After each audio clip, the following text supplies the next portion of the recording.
Hello and welcome. Thanks for joining us today. We will get started in about a minute.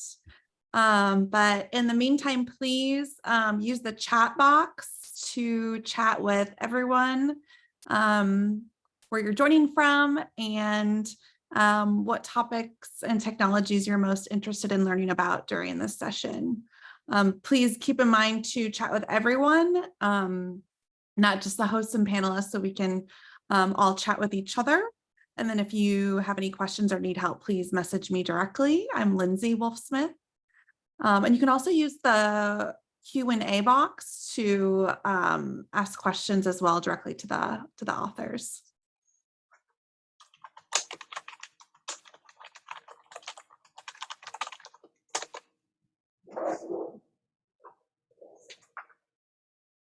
Give it another 30 seconds to let people join.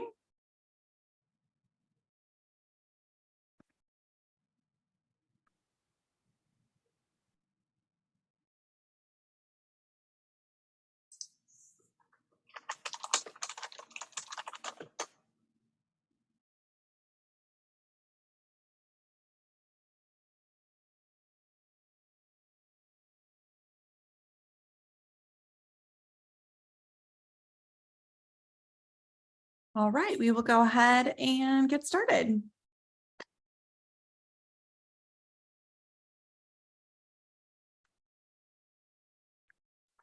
So welcome to Implementation Strategies and Best Practices for Teaching Data Analytics in Accounting. We're excited to have you and our authors here. Go ahead to the next slide, Ryan. Again, if you have a question, please use that Q&A option at the bottom, and we will make sure to get back with you. I'd like to welcome our authors. We have Vern Richardson with us from University of Arkansas, Ryan Teeter from University of Pittsburgh, and Katie Terrell from University of Arkansas. Steve Schutz is our Executive Portfolio Manager, and I'm Lindsay Wolfsmith. I'm the Marketing Manager for the Richardson series. So go ahead and hand it over to you, Ryan. I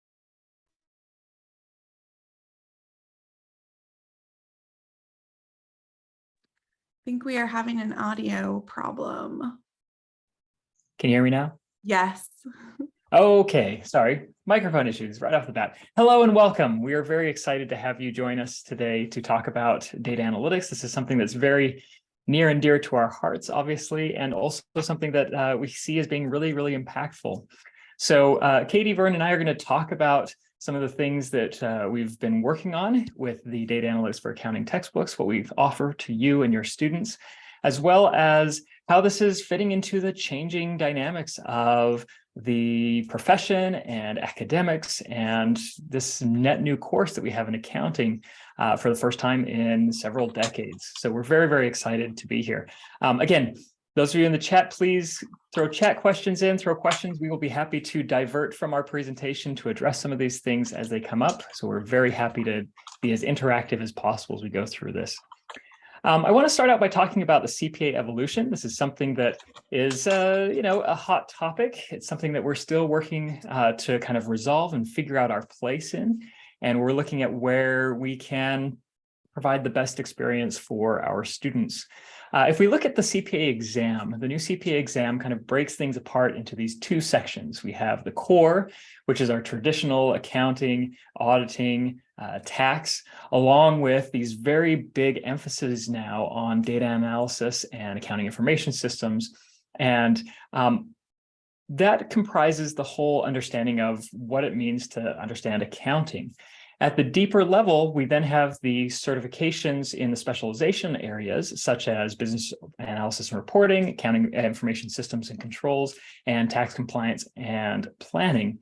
So this allows us to take our students even deeper into some of the knowledge for industry-specific areas that will be very much in high demand going forward. So looking at a traditional curriculum program, we look at all the core classes, such as your financial, managerial accounting, your tax and auditing that are all offered down here at the core section. And we feel that Intro to Data Analytics is part of the core. This is something that the students are going to come back to over and over again. And different schools have taken different approaches to this. Some have integrated it across different courses. So if you look at some of the other offerings that McGraw-Hill has in, say, the intermediate and the managerial accounting, there are all these new cases that bring in data questions and dashboards and how to interpret and analyze these data elements. And so Intro to Data Analytics fits in that as kind of a primer and saying, look, here are the basic tools and techniques and formulas that you're going to need as you navigate through those different exercises. So we see it right there at the beginning, sophomore level course, getting the students' hands dirty with the data and having an exciting time with those.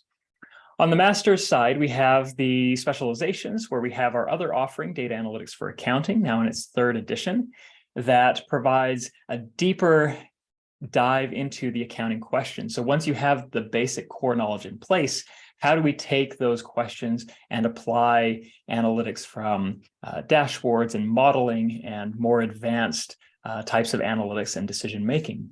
And so that can fit as either a capstone course for the undergraduate program or something as one of these specialization courses that we see within the model curriculum. And so we're excited to have offerings in both of these areas to give you some flexibility in how you present this in your course.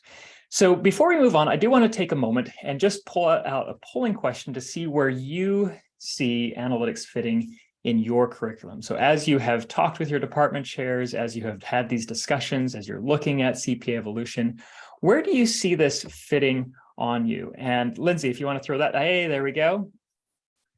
Polling question. We have, are we expecting this to be something that we see at the introductory level, meaning undergraduate, standalone, something as a capstone, or something as both, or not sure? If you can take a moment and answer those for a second, we'll take a look at the results in just a moment. While you're working on that, I do want to mention some of the things that we do cover in our textbook. And these are a lot of different topics and techniques that depend on the level of the students, the comfort that they have, the familiarity they have with the different tools. So for example, our introduction to data analytics for accounting, which is what we're going to spend most of the time today talking about, is targeted at that sophomore, junior level undergraduate course, where we have some exposure to the introductory financial and accounting courses. So they have a little bit of experience with the terminology. Mostly Excel, getting them into the basics of how do we use these tools to answer these accounting questions with some additional visualizations. It's very much hands-on. We believe in learning by doing and having the students experience the joys and frustrations of using software and having it work and sometimes not work, and troubleshooting it and working with other students saying, okay, how do we come with a solution? Or how do we expand those to take this analysis that we've done and then apply it to something else that we're working, like a case project or an assignment. And so this helps develop that analytics mindset that helps prepare the students to think about analytics as they go through the remaining courses in their core sequence. The other offering we have is this data analytics for accounting. Again, it's third edition, targeted more towards the master's or capstone undergrad. We assume at this point the students have gone through the accounting core, that have those questions, they have some familiarity beyond just debits and credits. And that one's particularly special because we have these two tracks where if you are a Microsoft shop and you're wanting to teach your students Excel and Power BI, you can take that approach. If you want to have more cross-platform compatibility using Tableau, you can follow those same tools with Tableau Prep and Tableau Desktop. Or if you are like Katie and me, you can do both of them and show students that, look, it doesn't really matter which tool you use, you're going to get to the same results. And so having that flexible mindset where you say, okay, it could be Tableau today, Power BI tomorrow, Alteryx or another tool as the future goes through, we find to be a very useful learning opportunity for our students. We also focus more on data preparation, so extract, transform, and load, more domain-specific knowledge. And we have this access to the Dillard's data set, which is millions and millions of records of real-world sales data. And so we have the students digging in and dealing with those issues of big data.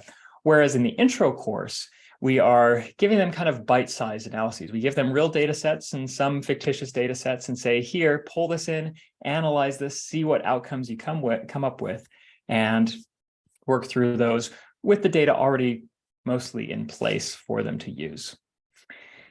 So those are the two offerings. We have the third edition of Data Analytics for Accounting that published January of this year. We have the second edition of Intro to Data Analytics for Accounting that is coming out in January. We're very excited about those. And I do want to mention, Vern just posted in the chat that we do have pre-built courses for both of these. So if you're exploring the text and you want to look at what some of these assignments look like without having to build it all yourself, we are happy to share those. If you click on that form link and put in some information, we will copy our courses over to you so that you can start exploring these today and see how it fits with your expectations and your course that you're looking at potentially developing. Just to give you a little bit more detail on the two textbooks, Intro to Data Analytics focuses on the basics. So we are basically going through what we call the AMPS model. We spend time asking the questions. Then we go through mastering the data, meaning what are some of the different data types? How do we prepare the data for analysis in chapters 2 through 4? We have perform the analysis, where we go through different types of models from descriptive and diagnostic, predictive and prescriptive analytics through chapters 5 through 9. We have 2 chapters that get into visualizations with sharing the story. And then in the second edition, we have 2 new special topics chapters, which get them into looking at some of these financial statement analyses from financial accounting and managerial accounting analytics to talk about some of the management decision-making cases that they have as well. So this kind of works through giving them the foundation that they need to be able to start working with these analyses, thinking about these questions, and being successful with these projects. Data Analytics for Accounting, our higher level textbook, brings us together by reinforcing that foundation. So looking at data analytics questions, mastering the data, talking about different models and communicating results. So the first 4 chapters are a bit of a reinforcement of what we talk about in IDAA. But the real special here is that each of the chapters after that are domain specific. So we take a deep dive into auditing analytics and managerial analytics, financial statement analytics with sentiment analysis, tax analytics with tax planning and other questions there. And we have 2 additional capstone project chapters where you can take the students and say, here's a data set. Now that you've learned all these cool things, go and explore, like figure out these problems, answer these things, come up with visuals that will help to answer specific questions that managers, auditors, tax accountants, and so forth will have related to this specific data. So again, the intro is foundation. Data analytics is then taking the domain knowledge that they've already acquired in their other courses and applying it with really rich dashboards and working through some really great models for those 2. With that, as a brief overview of what we are offering to fit those very high demands, those big needs that we see in the CPA Evolution curriculum, I'm going to hand it off to Katie to talk through some of the ways that she has worked with these labs and some of the experiences that she's had in her courses. Sure. Thanks, Ryan. Hey, everybody. Thanks for being with us on this Friday afternoon. It's not quite Halloween Eve, but doesn't it feel like it? Just a little bit. So I'm going to talk to you guys a little bit about how we teach with the IDAA text, that intro text. We're going to spend some time with that, looking at how we teach it specifically in a hands-on way in 2 big methods, 1 with our AMPS model and 2 with our labs. So thinking about this AMPS model, it's really important to us when we're working with students who maybe this is the first time they have been doing the work to create that analytical mindset, or maybe it's not the first time they've had to be asked to do that work, but it's the first time it's really clicking for them because all of a sudden it's not just data analytics, but it's data analytics and accounting. And I think we all know our accounting students are an absolute special group of incredible students that really are laser focused on their future careers. And they like to see the word accounting next to what it is that they are learning. So here we are in this introduction for data analytics for accounting course. And we want to make sure that they're not just following the instructions to say, okay, well, here's a word problem.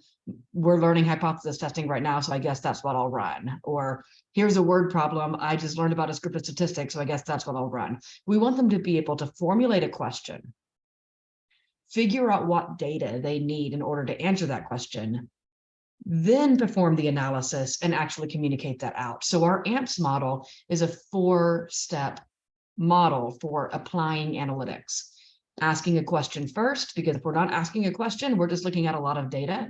We're basically wasting our own time. We need to go into that data with a reason, with purpose. And so we help the students understand how to come up with meaningful questions. And then based on those questions they come up with, we're not going to just make up an answer. We have data. We provide the data to the students. The students need to be able to discern what data is necessary to answer the questions they come up with.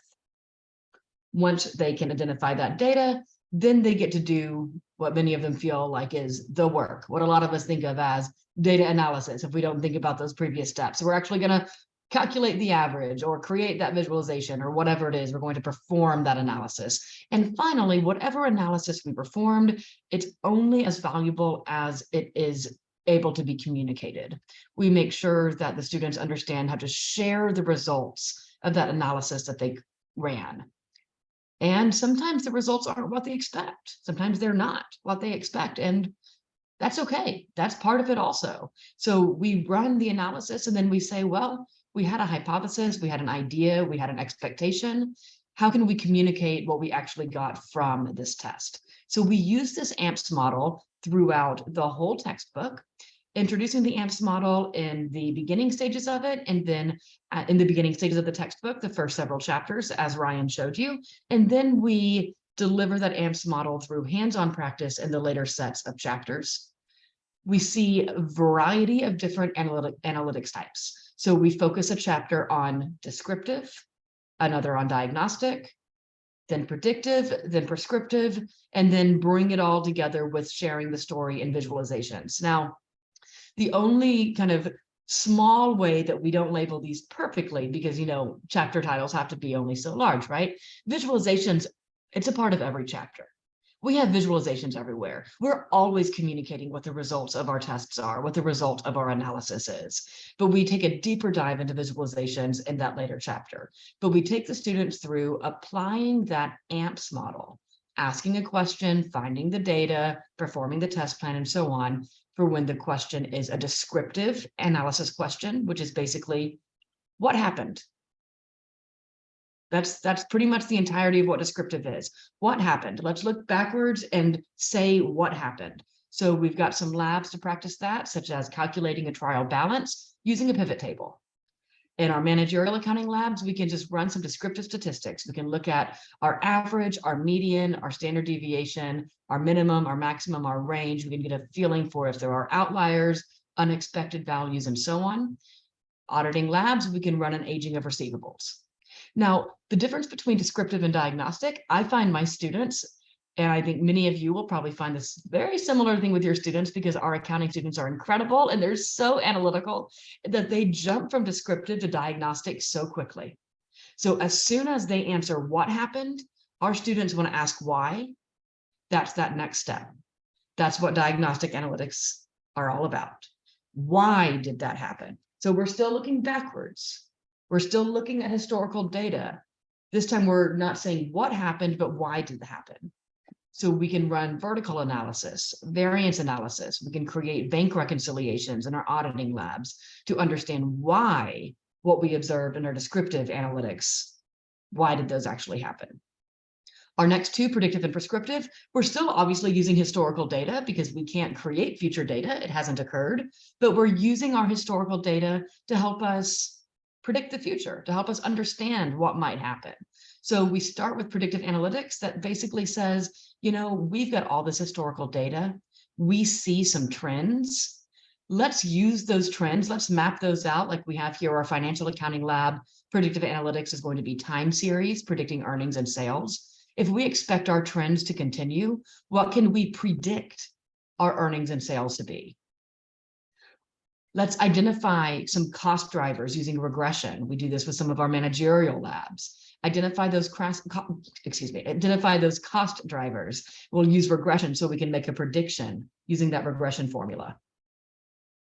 And then ultimately getting into, there it is, yeah, bankruptcy prediction. So, and I'll give you a closer example of the bankruptcy prediction. So we've moved from descriptive to diagnostic, now to predictive.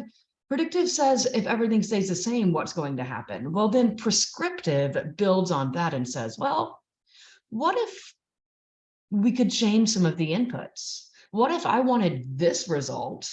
How do I get that result? What is that what if scenario? What can I adjust a little bit to get to where I want to be if I'm not entirely pleased with the results I got from predictive? It helps us adjust a little bit of what's going on with our input so we get the output we want.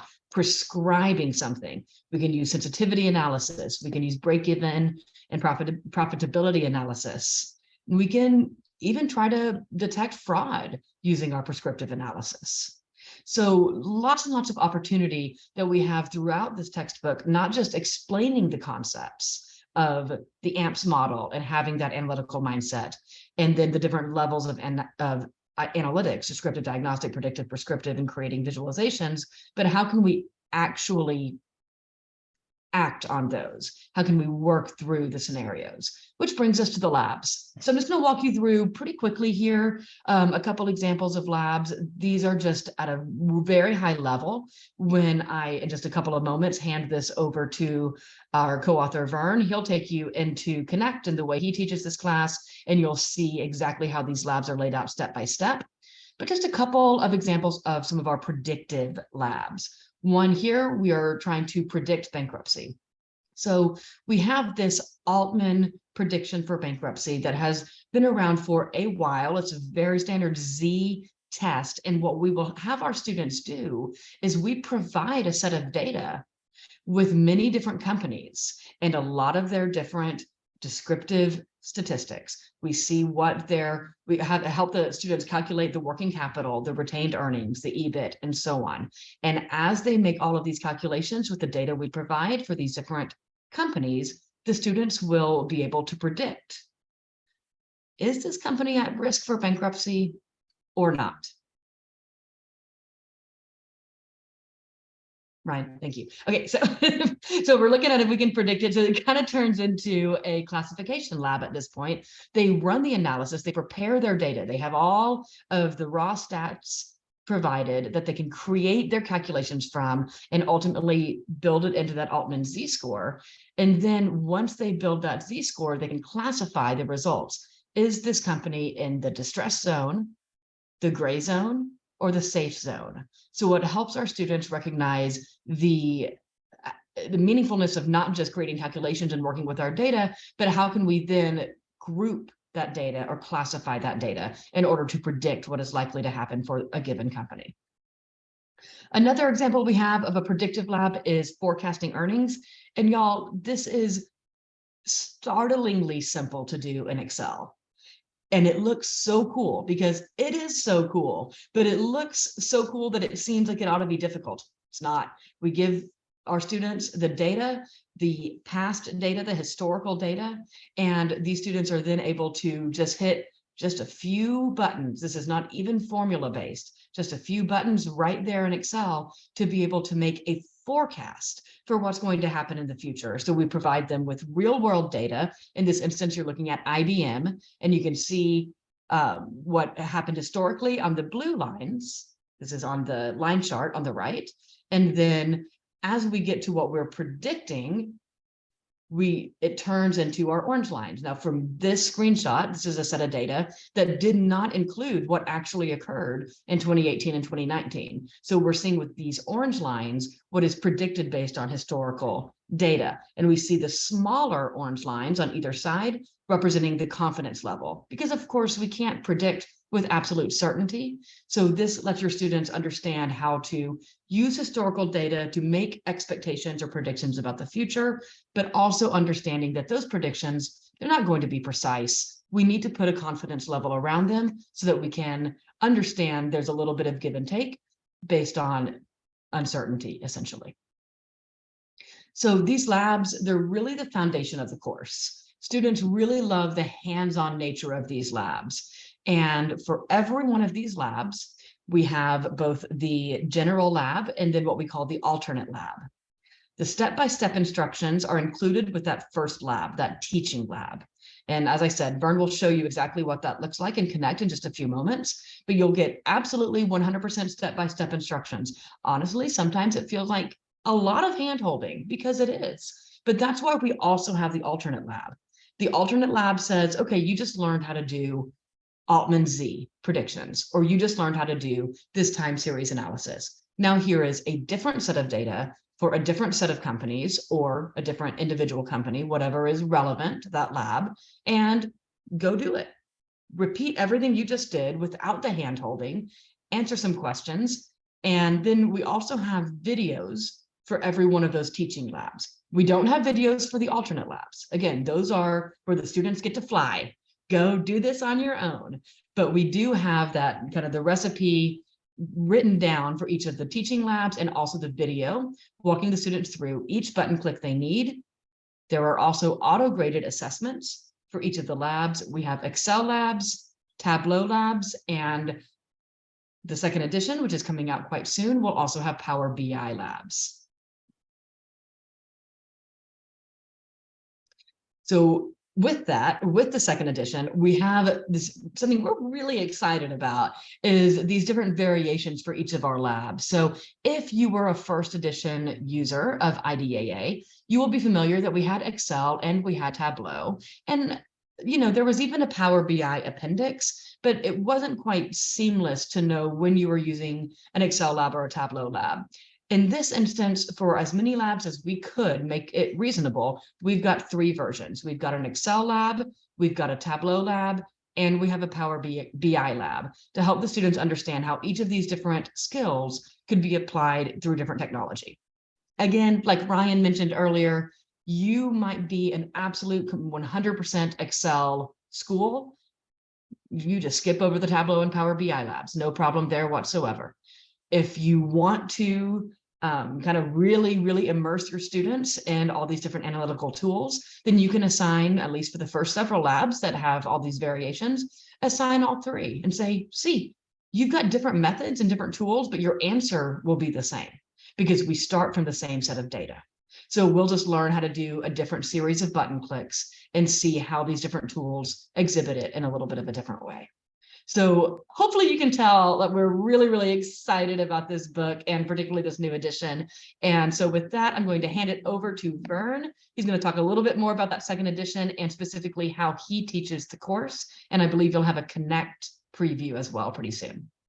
Thanks, everybody. Thank you, Katie. I think you can tell we're pretty excited about what we're doing. I'm going to talk a little bit about a little bit of everything here. But let's go ahead and go to the next slide. So second edition is coming in 2023. We have 2 all new chapters. So financial statement analysis and managerial accounting analytics. And those are really the 2 where analytics kind of fits best. Of course, I think it fits in every course all the time, but these are the ones where it fits the best. When we add the 14 Power BI labs, the second edition will have 84 total labs. And we've really tried to bulk up the end of chapter so there's data and lab opportunities there as well. And so it really bulked up the course. Next slide, please. So I just wanted to show an example of how the labs roll. So here's chapter 7 labs. And you can kind of see that we do it in Excel. And then if you want, you can do it in Tableau and in Power BI, or you can just do it in Power BI if you like.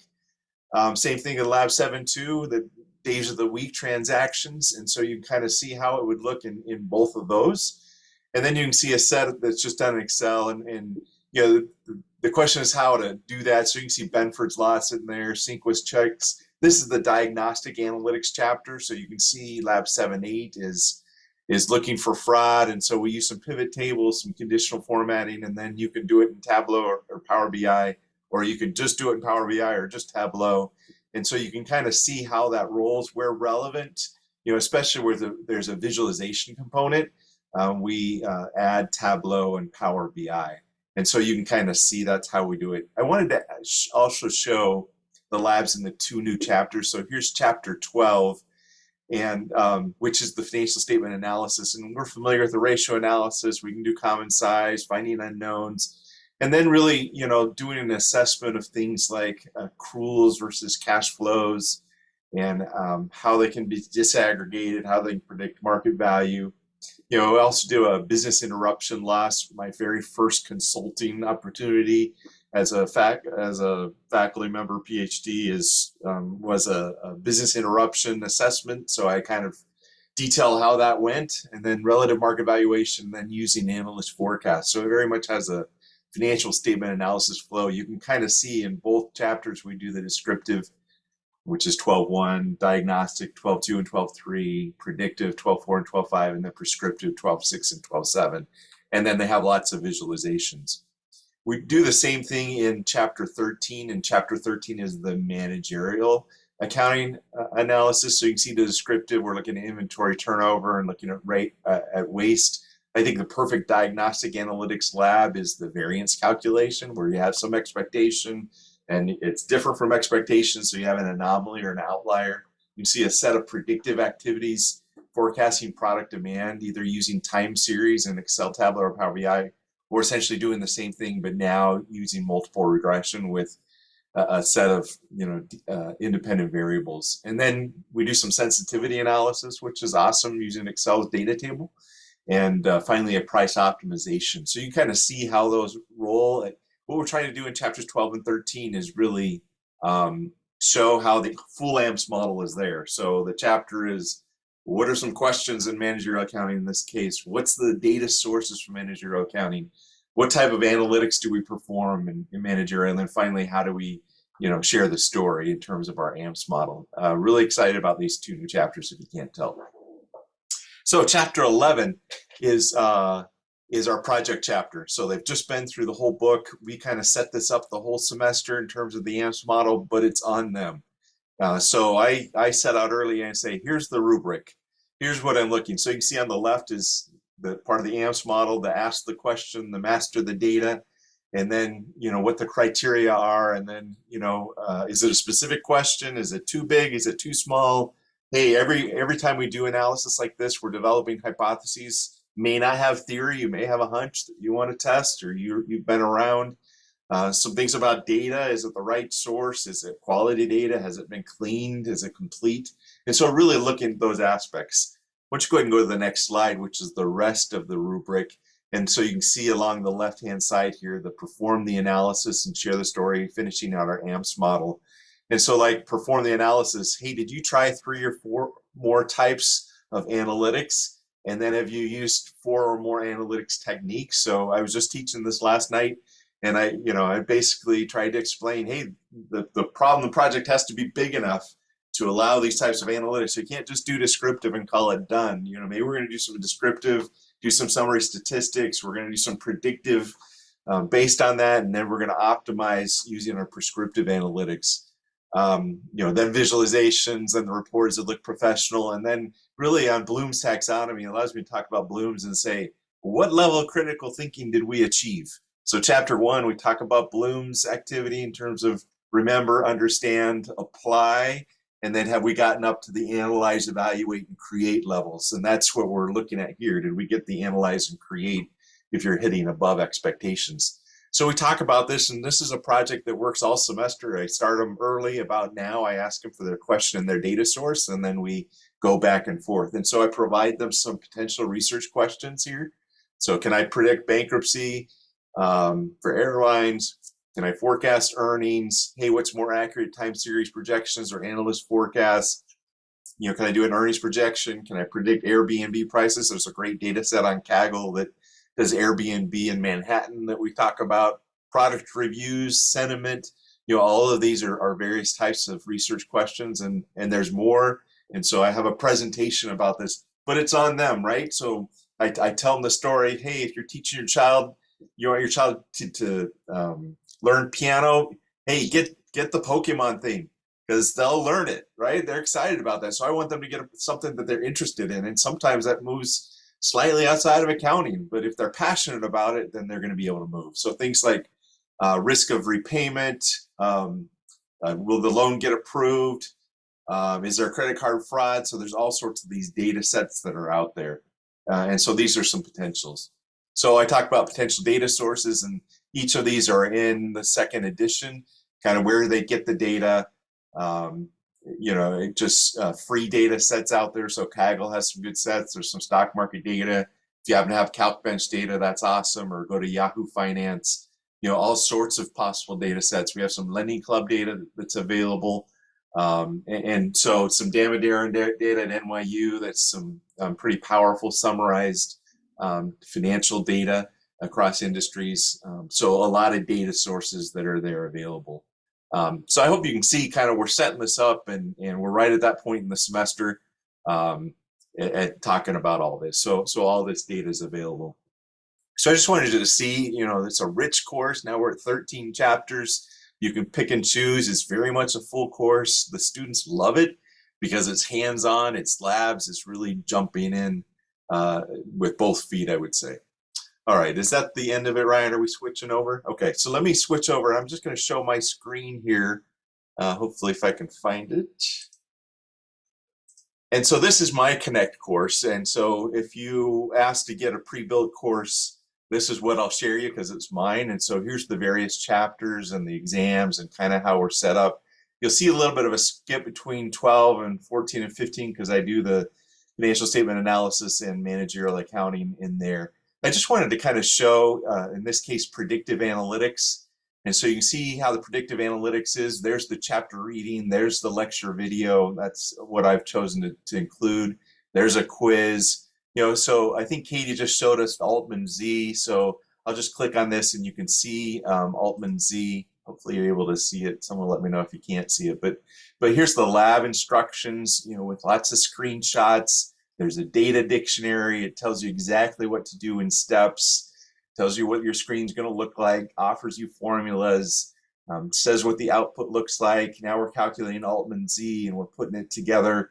And then we're doing a histogram and we put it all into bins in terms of a histogram. So we show what the data analysis tool pack looks like and exactly what cells they're looking at. And then we show the bins and the histogram as it's set up. And then that's the lab. And supporting that lab is a video. So going back here to chapter, let's see, week 9, chapter 8. So here's the video that goes with it. So that walks them through step by step. They love the videos. They love the explicit instructions. I asked them what they liked about class, and of course they didn't say anything about me or the in-person. They said, I love the labs. And that's exactly what I want to hear because I want their hands on and trying it. But you can see the type of labs. Well, let me first show submitting the labs. So this is what the lab would look like when they submit. So this is the alt lab where I give them a new data set and I say, hey, turn in a screenshot and offer some personally identifiable information so I know you did it. And then here's the 5 questions that go along with it. And at least the second edition, we have 15 questions and 5 of those questions are sampled randomly. And so you'll see exactly kind of what we're doing there and how we're turning it on. And so there's 15 questions, sampled 5 randomly, so it has the algorithmic fill to it. And so there won't be just kind of copying each other. And so as we go through that, a couple more things to see is just, there's some other labs, there's videos associated with each of these, and Ryan's going to show how this looks in 2E in a minute, but we're doing things like loan acceptance, we're doing activity-based costing drivers, we're doing borrower interest rates, we're doing forecasting future sales, either Excel or Tableau or Power BI. You can just see it's a rich set. So someone asked, hey, how is this different than another book that might have a screenshot? Well, they have a screenshot, which is the last step.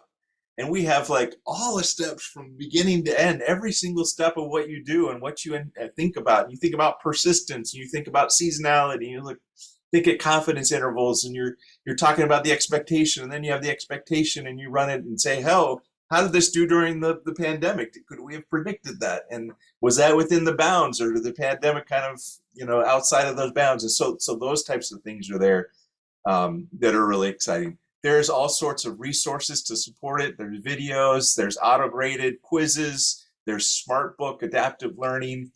There's also a instructor resources that has, and you can't see this. Let me see if I can make this better. But It's got all the data files there that you can have, PowerPoints, tests, access to a remote desktop if needed. There's solutions manuals, there's instructors manuals, and I'll send you a grid of all the labs that are available, all there, how to get Tableau, all of that information is there. We've taught it, we've experienced it, we've been in front of the class embarrassed that something didn't work, and we've been there where students, are faster than we are and say, hey, Dr. Richardson, just click there. I'm like, oh yeah, okay, fine. Because they're just so much faster at it than we are. Right? But it's a fabulous experience. I just always compare to faculty that have used a PowerPoint and they've used the same deck for the last 20 years. I'm like, this is not what we do these days. It's like, hey, Tableau's not working today, or hey, I can't find this, or something that might just be different. So it's a tremendous opportunity. Students love it. And if not, if they've been on an internship and they come back and say, yeah, I used Power BI, and they're so excited, or they just used it and now they really want to learn it. So what am I doing this semester? I'm giving a whole bunch of labs that they could do in Power BI. So all sorts of opportunities here. I think at this point, I'm switching back over to Ryan, who's going to show Connect. I show Connect for 1E, and we're just maybe too excited about 2E. And so he's going to show how Connect looks in 2E and all the upgrades we've made. Thanks, Vern. Yeah, so there's a lot of resources in place to help you be successful as an instructor. A lot of teaching technology can be really nerve-wracking at times because there are a lot of things that can potentially go wrong with students' experiences, with the technology working, whether you have the mute button on or not. And so we've tried to limit as much of that stress and friction in the process as we can by building out these resources that give you the tools that you need to be successful. Before I jump into this, I just want to acknowledge a couple things from the chat. First of all, the polling question that we had at the beginning. It looks like most of you, about 70% of you, 75% of you, are either looking at doing both levels or are not quite sure where you want this to fit in a specific model. And so those are things that we are looking for as we try and provide a solution for these problems. Another issue that we had in the chat was, how does this compare as a data analytics course to the other data analytics cases at the end of other, say, McGraw-Hill textbooks? And I will say that I am a teaching faculty at the University of Pittsburgh, which means that I teach managerial, I teach intermediate financial reporting, I teach auditing, I teach all these courses at some point over a rotation. And I have been really excited to be able to pull in those cases from the end of the chapter, the Tableau dashboard activities, or the having the students interact and do some analysis from those, because they're really great reinforcement of the things that we talk about in the Intro to Data Analytics course. And having the students go through that beforehand means that they see these cases and they already know what they're looking at, meaning they already have a good handle on, all right, here's what the data is doing, here's what it's showing me, and now I can click through the buttons and find those activities and work through those a little bit more. So I've been logged out here. Give me just one moment to get myself back in. Nope.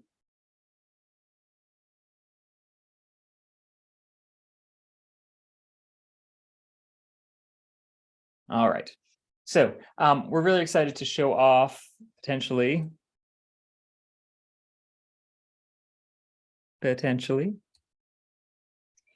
There we go, our new course. This is a demonstration because we are finalizing this for the second edition release, which is coming up in the next couple of months. But we've made a few changes to make this, again, more accessible and to, again, take some of that friction off. So if you go into a specific chapter, we have a lot of auto-graded material to help you reinforce these concepts. So the multiple choice questions, the discussion questions, the problems, and so forth. So if you go into some of these problems here, you can see what these activities would look like. And this is the student view, so not what you set up in the back end. But we have the students go in and look at data and find some exhibits and try and understand what those pieces are. Some of them are file upload activities. Some of them are analysis and rearranging and fill in the blanks. So we're having the students interact with data from multiple perspectives. It's not all just about the labs and preparation, but it's also the questions and the thinking this through and working through those assignments as well. But if we go back to the labs, we have the instructions in the ebook. And if you come in here and look at some of the lab assignments that we have here, as Vern mentioned before, we have a robust video library. We've gone through and recorded all of the walkthrough instructions for helping the students come up with the solution for the labs using alternate data sets from the students are using. So they're not doing it exactly like this. They're seeing a model of it. And as they follow through with the video instructions, so for example, here we're walking through a case with analyzing the data. We go through the required questions that they're going to be working with. They can download the data and refer to the link in the textbook, and then they can upload their work showing that they completed that. But if we go to the next assignment, it also has them go through all these auto-graded questions. Again, answering questions that are kind of these objective questions. What was the value that you find? What was the trend? What are you seeing in the data here? We're also really excited about these analysis questions. Now, open-ended questions can be a bit tricky to teach and grade. I use these open-ended questions as catalysts for discussion in the next class. So they go and they work through the lab, they answer some of these questions, and then at the beginning we say, okay, why? Why did we make that observation? What was the process that we made there, and how do we move from one to the other? And so each of these different assignment activities has them working through, and again, here we can see this is 3.1, this is the Tableau version of the activity. So they go through and they can do the same analysis, only this time using Tableau Desktop as their tool. We go through a few questions here. You can assign the Power BI version.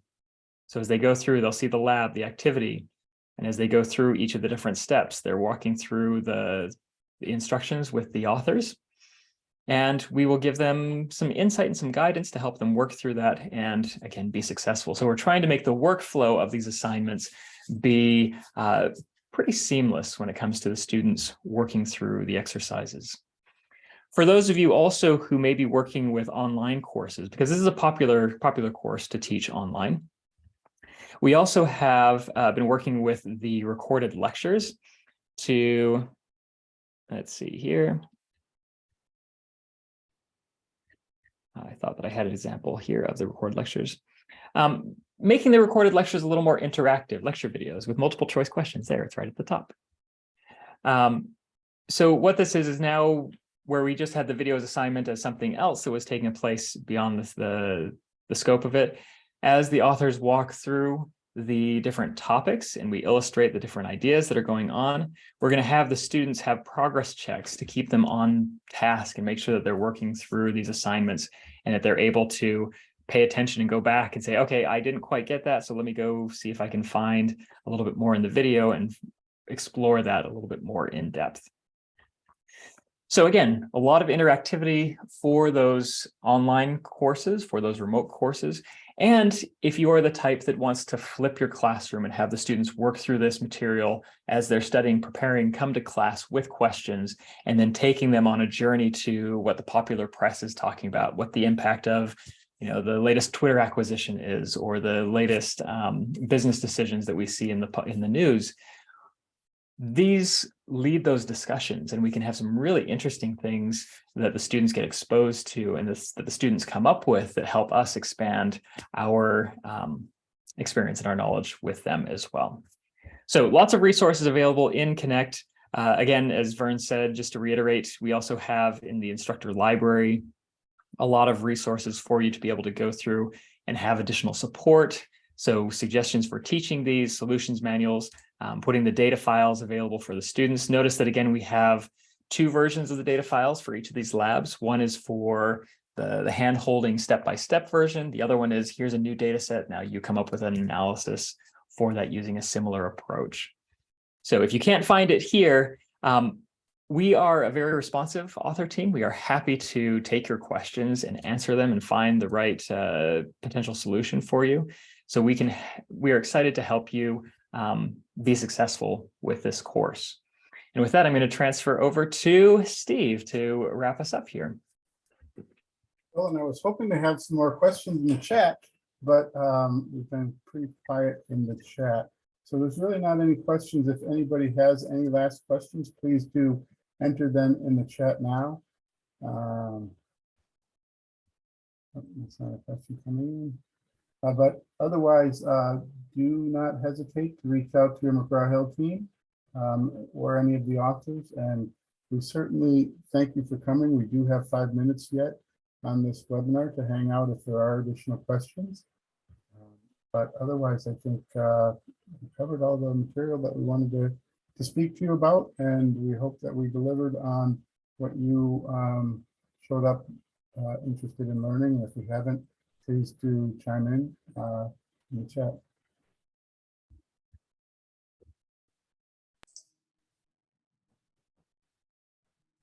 Thank you all for joining us. This has been awesome. Yeah. Thank you. Vern, while we're wrapping this up, do you want to talk about some of your experience teaching this online? Yeah, it's you know, just everything's there. You know, a lot of people think you can't teach this online, but the way the labs work and you know, the way the videos work, you know, it seems to work quite well. And so yeah, pretty much through the pandemic, I've mostly taught online, and this is my first semester actually teaching it face to face. So I prefer face to face because I'm a little too passionate to just let it go, you know, talk to myself on the computer. But I think everything's really set up that way to really facilitate that online, and the videos really help with that. Yeah, we have a good sequencing. If you go through, you know, from the reading and preparing yourself to answer those questions, to then working through some problems and then coming in and doing the labs. I know some of us take very different approaches to this. I do a lot of the labs in class with students because I want to talk through what they're doing as they're doing it. Having that interaction as they're working through it, I think the students have appreciated it here at the University of Pittsburgh. So, you know, we kind of alternate different things. One day of the week, I will spend kind of discussing the questions that they have, while the other one is kind of the hands-on lab activities. So we have a lot of really good opportunities to show them the power of what they can do with data analytics and how it relates to all the other topics and things that they're working through.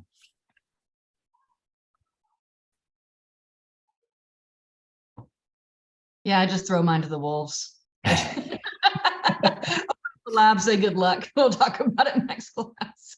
I don't like doing it in class because they're all at different levels, and I end up waiting, you know, all the steps, and I can never kind of get them all synced up. And so then I'm like, you do it at night, and the day after it's due, you come to class, and then we'll extend. But the click here, click there is really hard for me. So yeah. I guess I'm a little too passionate and a little too impatient. I will say though, other than just throwing them at the wolves, I do, but it does make a massive difference if when I actually open up the lab in class and say, okay, here's what the question is, here's the end goal.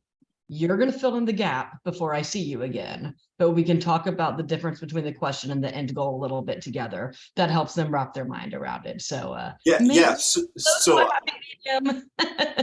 So I do typically do the lab for them real quick, and I'm like, I don't expect you to follow this, but this is what we're doing, and here's why. Now you're going to do it tonight, but yeah, I just wanted to tell you why we're doing it and kind of get some, you know, some background on it, and then I throw them to the wolves. So. But they got videos and step-by-step instructions. They can handle it, and they've proven they can do that better than I can. So